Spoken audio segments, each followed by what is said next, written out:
So we have this post which is dividing people into different factions. Everyone has their own take. Everyone has their own opinion about it, and they feel very strongly. If you disagree with them on the internet, they get very angry.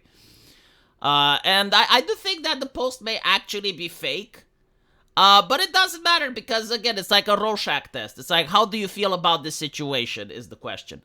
And the situation involves a lady by the name of Sashi, which claims to have accidentally canceled her Uber driver because she doesn't have time to deal with this today. And the Uber driver in question is a gentleman by the name of Andrew, which has an interesting physiognomy, as well as pronouns in the bio. And so the pronouns aren't the problem, but they're like the banner, the flag behind which the ideological army lies. And so Sashi probably concluded with great accuracy this man's voting patterns, this man's beliefs about the environment, about how society should work, and they're not in alignment with Sashi's personal opinions, and as such, she doesn't want to spend her money on this particular driver.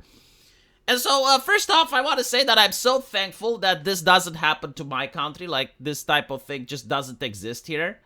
I just can't imagine how a society like this can function where you have these types of events. And I don't think that this even existed in the Anglosphere before 2014.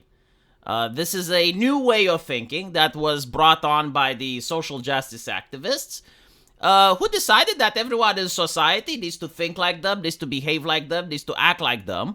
And to enforce their will, to enforce their vision, they used financial punishment wherever they could.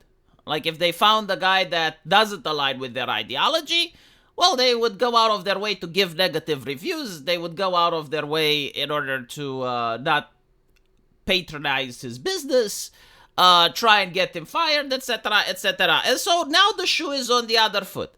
Now it seems that there are people on the right that are doing exactly the same. They're giving a taste of their own medicine. They're showing them that if they live by the sword, they will die by the sword, right? Like applying the same things like collective punishment, collective guilt, guilt by association, and financial repercussions for displaying their ideology in public. Now, the thing is, like, the reason that I can't really criticize Sashi is because I know very well that there are cases of left-wing people that would act the exact same. In fact, they would probably go even further. They would probably accept the right and then give a one-star review. There have been many left-leaning people that on the internet have shown how they punish someone because of being a right-winger. Because they wear a MAGA hat, because they wear a cross, or whatever, you know, the moment they would assess that the person is of a different ideological persuasion, they would do everything they could in order to make that person miserable. And so I can't fault now when they're getting their comeuppance. Like, they created this culture. Again, it doesn't exist in my country.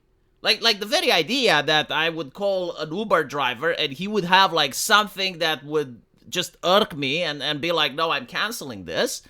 No, not at all. Like, it just doesn't happen here. It's not part of the culture.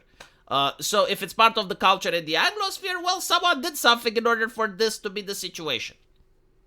And so I thought about it and initially reached to a conclusion that I posted on Twitter, a conclusion that I'm not very happy with it now because I thought about it a little bit more and I think I reached a more nuanced conclusion.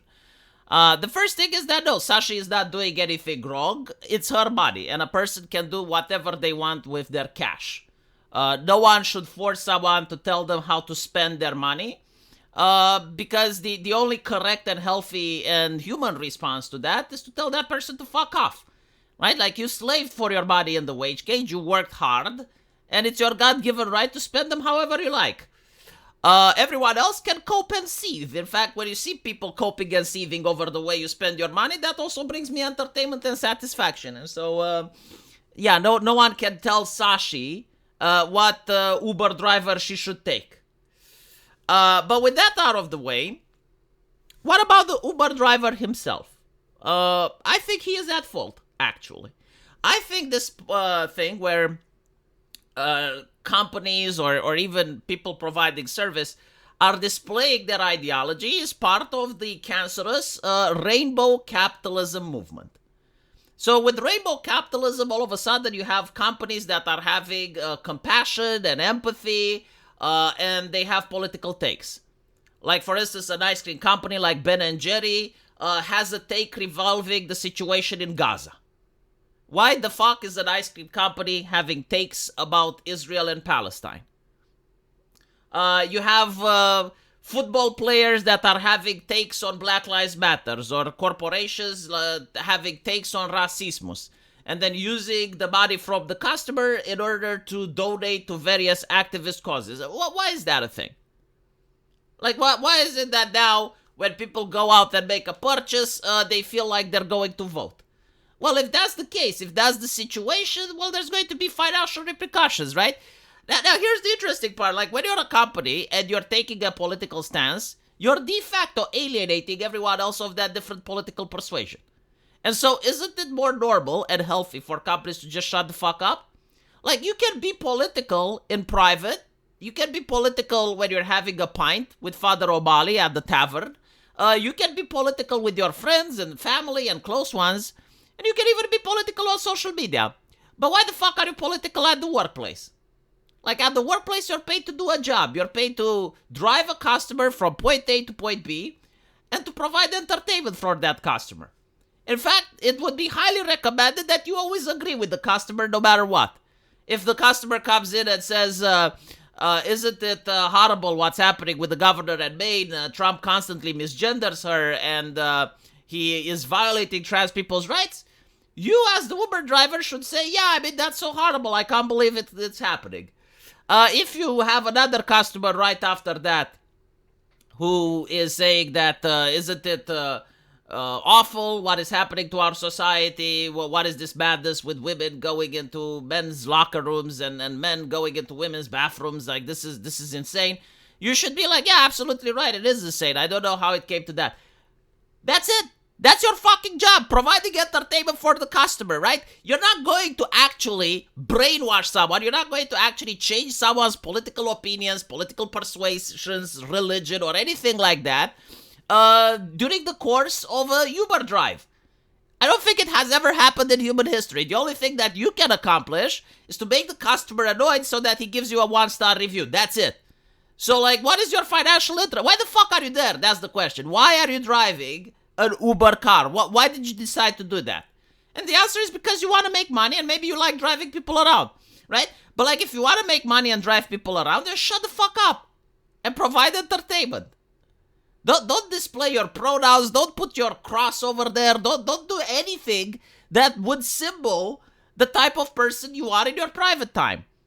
Like, if I look at an Uber driver and I already know his political ideology, you're doing it wrong. Again, this is an advice. You don't have to take it. This is not about morality. This is just about utilitarianism. Like, why the fuck are you there? Now, of course, if you're the type of person that is incredibly strong in your ideology and you believe that you have like a mission to be there, you're like the Mormon of woke, right? Like the woke goddess placed you in that vehicle so you can teach people about social injustices.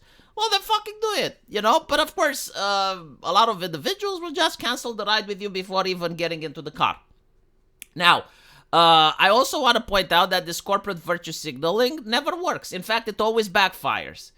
What I mean by this, when you had all the football players in the fucking world taking a deal to BLM, how did that end up? Like, did anti-racismus die in the United States, or did it become worse? When you have like all the athletes and Disney and all these corporations signaling about Pride Month and putting rainbow flags and stuff, how did that work up? Is the current administration embracing the LGBT pronouns or getting rid of the T from the LGBT in their governmental website? Right? Like, people don't want this unexpected moral lesson from a corporation. Like, no one wants to go into a Uber driver and then be lectured about the gospel while they're trapped there and they can't escape, or be lectured about pronouns, or be lectured about any other shit, right? What you want when you get into a car is to actually be driven from point A to point B and provided with some stimulating conversation, basically where the driver just reflects their opinions back at you. That's pretty much it.